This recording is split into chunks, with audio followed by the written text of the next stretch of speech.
7:41. En el estudio con el subsecretario del Interior, Luis Cordero. Casi le digo ministro.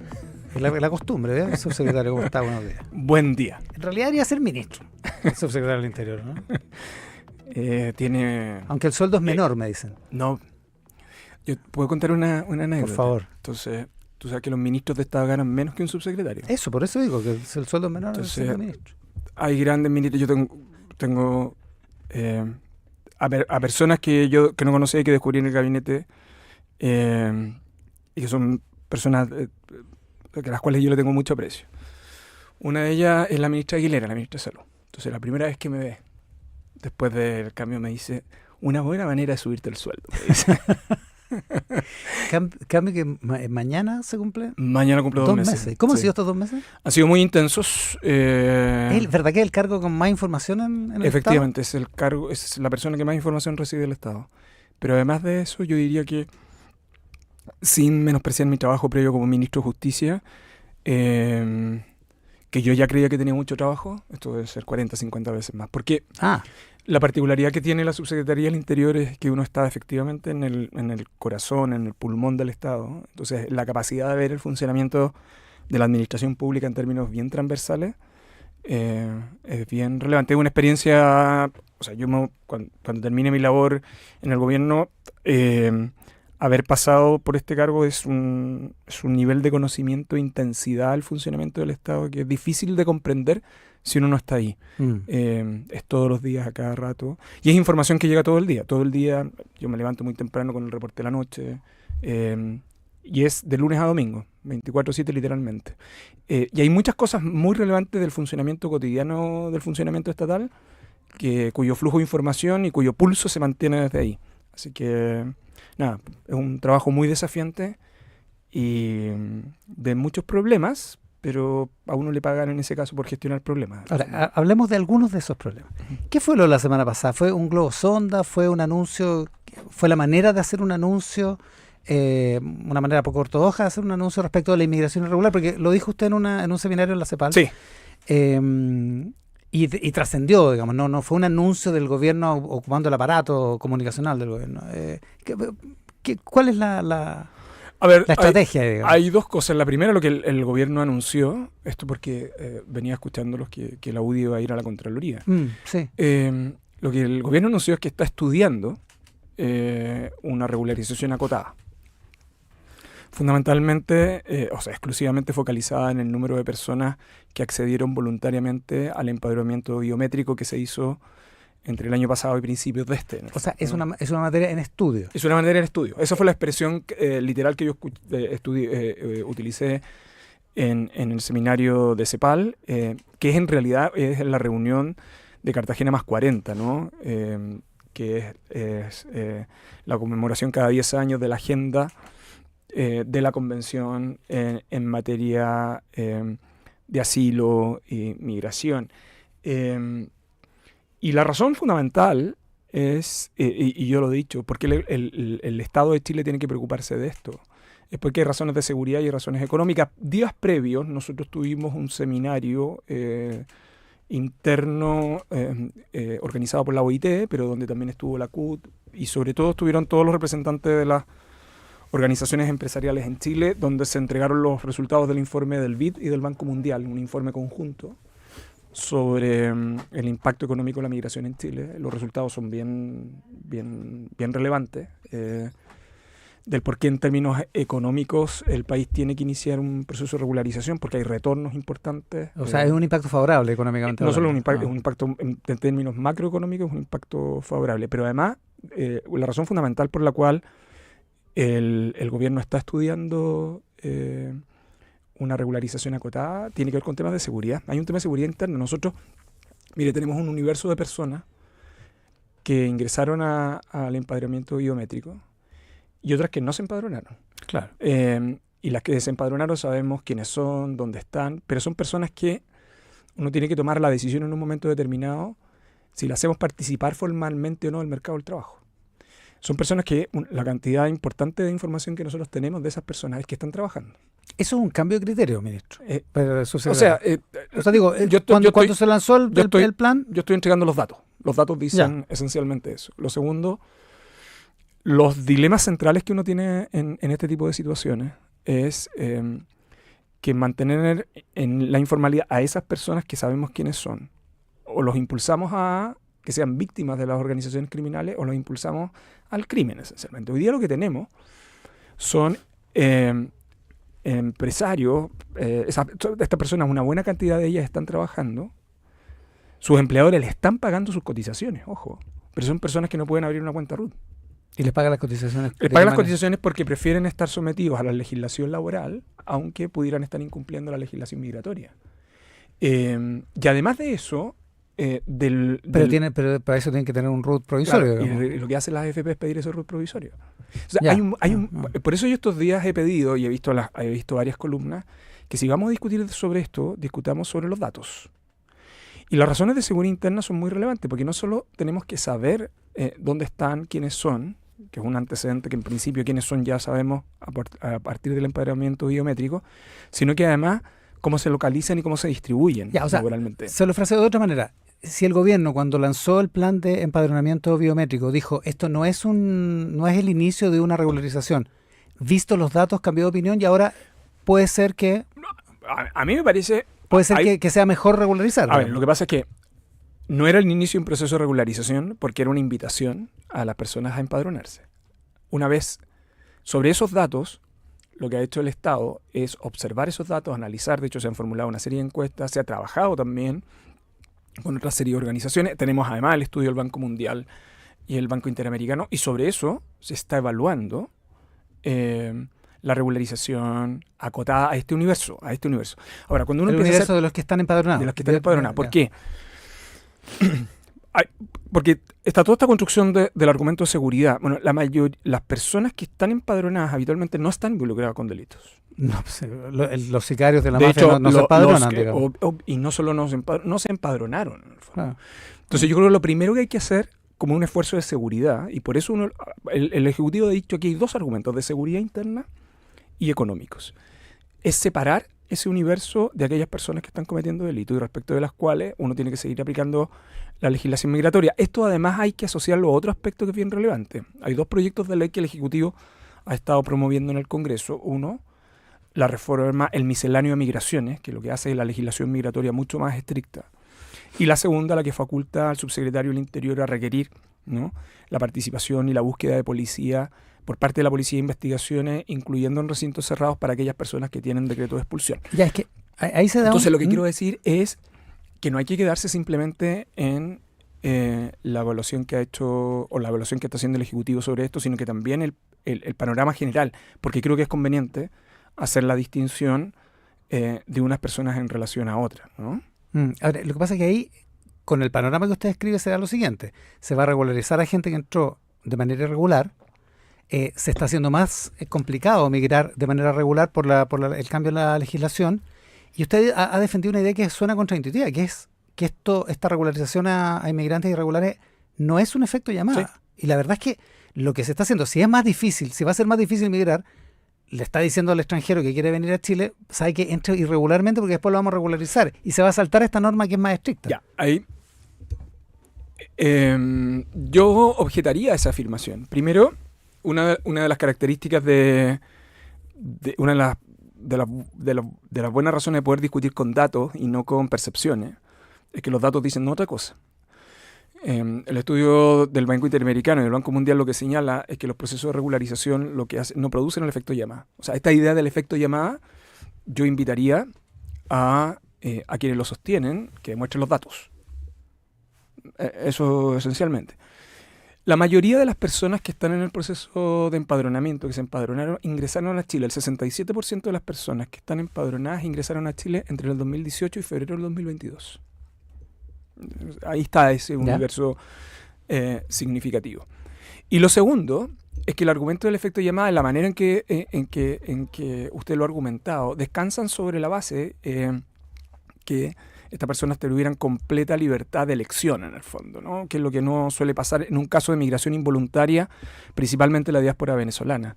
Yo invito estos días, además, si están hoy y tienen por ahí acceso a a la edición del País Digital. Yo creo que el reportaje de ayer en el País Semanal sobre el tránsito por el Darién, yo creo que da cuenta de la magnitud de esa tragedia de la migración. Entonces, dicho esto, no hay evidencia que demuestre que los procesos de regularización producen efecto llamada. Más bien, la evidencia que hay es toda la contraria.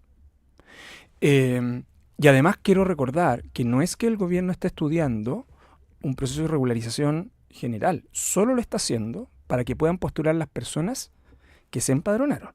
Que ya se empadronaron. Que se empadronaron. O sea, no va a haber un nuevo llamado a empadronamiento. No hay un nuevo llamado a empadronamiento. Eso tendrá que evaluarlo otra administración. Recordar que si uno mira en el caso de América Latina y el Caribe, en América Latina y el Caribe, después del 2000, hay más de 100 procesos de regularización. En Chile han existido solo 4. Uno con el expresidente Frei, el otro con la presidenta Bachelet y 2 con la segunda administración del presidente Piñera. La segunda administración del presidente Piñera, en sus 2 procesos, regularizó más de 320.000 personas. Entonces, lo que quiero decir con esto es que hay razones estratégicas para el Estado para saber quiénes están en su territorio y cómo se encuentran. Entonces yo logro entender los argumentos, las especulaciones, incluso los argumentos ideológicos de estos días, de todos quienes han escrito sobre este punto, a propósito del efecto llamada y otras más. Yo no he encontrado ningún dato. Y yo la invitación que he hecho es que si queremos discutir sobre este estudio en general que está haciendo el Ejecutivo respecto de este universo, yo creo que es conveniente que discutamos con datos.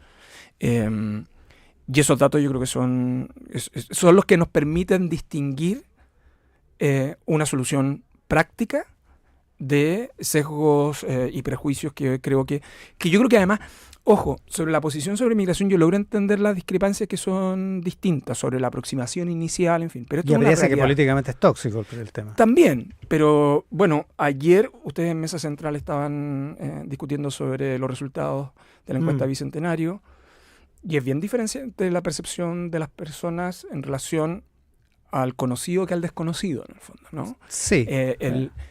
Igual el 70% de la gente considera que hay un problema entre chilenos e inmigrantes. Menos que antes, pero igual el 70%. Está bien, pero sí, convengamos en una cosa. El problema de migración involuntaria en la región, Chile tiene algo así, a propósito de la migración venezolana, tiene un universo probablemente sustancialmente menor a la que puede tener Colombia, por ejemplo, ¿no? Pero es la realidad de la región. O sea, Chile no está aislado de un fenómeno que ha llevado a más de 8 millones de venezolanos a salir de Venezuela. Entonces, lo que quiero decir es que es un problema que tiene la sociedad chilena, que lo que tiene que hacer es fortalecer el trabajo en su frontera, hacer más estricto con su legislación migratoria, pero también tener sentido de la realidad y ser pragmático teniendo en consideración los aspectos de seguridad y los aspectos económicos detrás de esto. Ahora, hay un problema con la colaboración de otros estados, particularmente de Venezuela, por el historial criminal de las personas que están en Chile. Sí, que han entrado a Chile. Esto en relación a la cooperación internacional. ¿Qué se puede hacer? Sin embargo, bueno, que esto es uno de los requisitos. Nosotros estamos estudiando, pero uno de los requisitos básicos es no tener antecedentes penales. Sin embargo, los nacionales venezolanos, una de las cosas que estamos evaluando, ellos tienen posibilidad de tener su certificación de antecedentes apostillada vía electrónica, con apostilla electrónica. O sea, eso va a ser un requisito. Es un requisito sí o sí. Por lo demás, es un requisito de todos los procesos de regularización en Chile. Entonces, no. Pero en cualquier caso, ojo, yo me vuelvo a insistir, lo que el gobierno está haciendo es tomando los datos, mirando los datos con detención y estudiando cuáles son los elementos que pueden servir de base a una regularización. Lo que tenemos no son 182.000 personas que van a ser regularizadas, son 182.000 personas que pueden postular a un proceso de regularización con los requisitos y la evaluación de los requisitos que se están estudiando. Que se vayan a fijar. Así es. Por eso he anticipado ir a la Contraloría a preguntarle. Sí, porque honestamente... por eso yo invito... yo creo que es legítimo las discrepancias. Tú sabes, yo el aprecio que le tengo a Daniel Mansuy, pero su columna de ayer la pudo haber escrito hace 5 años atrás, 10 años atrás. El cosmopolitismo de la izquierda, de la derecha, en fin. Yo invito a que discutamos con datos, simplemente. Estamos con el subsecretario del Interior, Luis Cordero. A propósito de lo que mencionaba usted respecto de este trabajo, 24/7 y todo, no puede evitar pensar en los acontecimientos que llevaron a que usted sea subsecretario del Interior en este momento. Lo que me lleva, a su vez, a hablar de los gastos reservados. Va hoy día a la Comisión de Control de Inteligencia. ¿Hay alguna posibilidad de saber qué hizo su antecesor con la plata de los gastos reservados? Primero, por un tema de agenda, es probable que yo no pueda ir hoy día a la comisión. Sin embargo, yo estuve ya en una oportunidad en la Comisión de Inteligencia de la Cámara, ya entregando antecedentes sobre esta investigación, que fue una sesión reserva. ¿Qué fue cuando dijo que... A la salida fue cuando me preguntaron porque dijo que había $1 millón de pesos en la caja fuerte. Me lo preguntaron. Yo tuve que entregar información, ya fueron sus colegas me preguntaron y yo respondí lo que tenía que responder en el fondo. El Ejecutivo ha entregado los antecedentes tanto a la Contraloría como al Ministerio Público. Hay como 3 cosas que uno tiene que tener presente. Primero son el monto máximo de gastos reservados autorizados. Desde el 2022 hasta hoy son aproximadamente 500 millones de pesos. En total, el presupuesto, de los cuales entiendo que se requirieron remesas por algo así como 800 millones de pesos en ese periodo, sumados. Está el detalle de qué meses se requirieron remesas y qué meses no se requirieron remesas. En la Subsecretaría del Interior, los gastos reservados, esto históricamente es así, no es que sea ahora, se gestionan con remesas de dinero en dinero en efectivo, por razones de a los destinos que puedan tener. El ex subsecretario Monsalve rindió cuenta de sus gastos reservados en todos los semestres, salvo en este último, por razones obvias, porque este último semestre no ha terminado. ¿Ya? Y cuando a mí me preguntaron, es abierta la caja fuerte con testigos abonados, el auditor, etcétera. Se encontró de la última remesa 1 millón y algo de pesos, pero respecto de eso fue que se pidió a la Contraloría la evaluación y la auditoría, y la Contraloría es la que tendrá que informar. Pero esto lo informa el funcionario a cargo, para despersonalizar, digamos. El funcionario a cargo lo informa con un nivel de detalle más o menos general. Así es. Pero digo, si el subsecretario decidió pagar los pisco sour, perdón la brutalidad de la pregunta, pero si decidió pagar los pisco sour con gastos reservados, nunca lo vamos a saber, ¿no? El problema que hay, los gastos reservados no se detallan en términos, si financié determinada operación. Exacto. Lo que sabemos son 2 cosas. Sí. Por la naturaleza del gasto. Sí, lo que pasa es que 2 cosas que son relevantes. Una es la declaración de que están asociadas a la función de orden público y seguridad interna, que es lo que exige la ley. Pero si usted realiza esa declaración y los recursos fueron destinados a otro fin, usted comete delito, ¿no? Entonces, los precedentes, tanto en el caso de Carabineros como en el Ejército, que son los precedentes más conocidos en el uso de gastos reservados, son muy indicativos en este sentido. Entonces, no hay que... Claro, lo que pasa es que ahí la autoridad dice, sí, para esto usé gastos reservados, se necesita una confesión. Claro, o bien algún antecedente que permita a la investigación llegar a esa conclusión. Yo por eso he sido muy cuidadoso de los antecedentes que tiene la Subsecretaría del Interior. No existe ningún antecedente que dé cuenta que él hizo mal uso de los gastos reservados. Yo lo que puedo describir son hechos. En lo que se encontró en la caja fuerte de la última remesa es que está pendiente la última rendición y que las anteriores la rindió ante la Contraloría. ¿Usted espera que la hagamos, Salve? Es una de las cosas que tiene que señalar la Contraloría. Ahora, ojo con esto. Esta no es la primera vez que una autoridad se retira del cargo sin haber hecho su última declaración asociada a gastos reservados. Y por eso existe un criterio que es que uno le solicita intervenir a la Contraloría para que audite esa última parte y luego exprese la forma y modo en que deben rendirse. Una última cosa, son las 8, así que estamos súper justos, pero ayer Arturo Esquella del Partido Republicano, el presidente del Partido Republicano, habla de una política de choque, habla de una supercárcel en el desierto, sin visitas, con un estricto esquema. Algo parecido había dicho en Mesa Central hace unas semanas Rodolfo Carter, una cárcel que se puede construir rápido en el desierto, sin mayores trámites, sin afectar a los vecinos y sin posibilidad de visitas. En fin, ¿usted está de acuerdo con esa idea? Que yo le escuché a Esquella, aunque dijo que no iba a explicar cuál era la terapia de shock. Yo le puedo decir, primero la cárcel, que no se preocupen, porque la cárcel en el desierto, hay 2 cárceles que se van a construir en el desierto, cuyas bases están aprobadas y ya se están licitando, ahora en el segundo semestre y ahora en el primer semestre del próximo año. La de Copiapó y la de Calama. Así que por si es cárcel en el desierto, la cárcel está en licitación. Yo creo que en esto no hay mucha novedad, para ser franco. Lo segundo, yo no sé cuál es lo que entienden ellos por terapia de shock en esta materia. Lo que yo sí le puedo decir es que en materia de seguridad pública el ciclo de reformas legislativas medio se está agotando. Hemos tenido un ciclo de reformas legislativas muy relevante en el país, de actualización en materia de seguridad y de combate contra el crimen organizado, y el desafío que tiene el país hoy día en materia de seguridad es tener gestión en seguridad pública. Esa es una razón del Ministerio de Seguridad Pública. Y gestión en seguridad pública no es terapia de shock, es que las instituciones funcionen integradamente con resultados medidos, sujetos a rendición. O sea, yo no sé en qué consiste la propuesta de terapia. Yo supongo que José Antonio Kast, porque a eso se refería, es que ella ayer la planteará en algún momento. Lo que yo sí puedo decir desde mi perspectiva es que los esfuerzos que ha hecho el Estado de Chile al crear el Ministerio de Seguridad, al articular un mecanismo de trabajo conjunto entre instituciones, es que el gran desafío que tiene el país es trabajar en gestión pública en seguridad. Ese es como su gran desafío, porque es la única manera de evaluar resultados, tener trabajo conjunto. Yo creo que tenemos que salir en materia de seguridad del relato que pone énfasis en el miedo, en el terror, y tenemos que ponerle más gestión pública a la seguridad. Yo, si me permite, ¿sabes en qué se parece la permisología a los problemas de seguridad pública?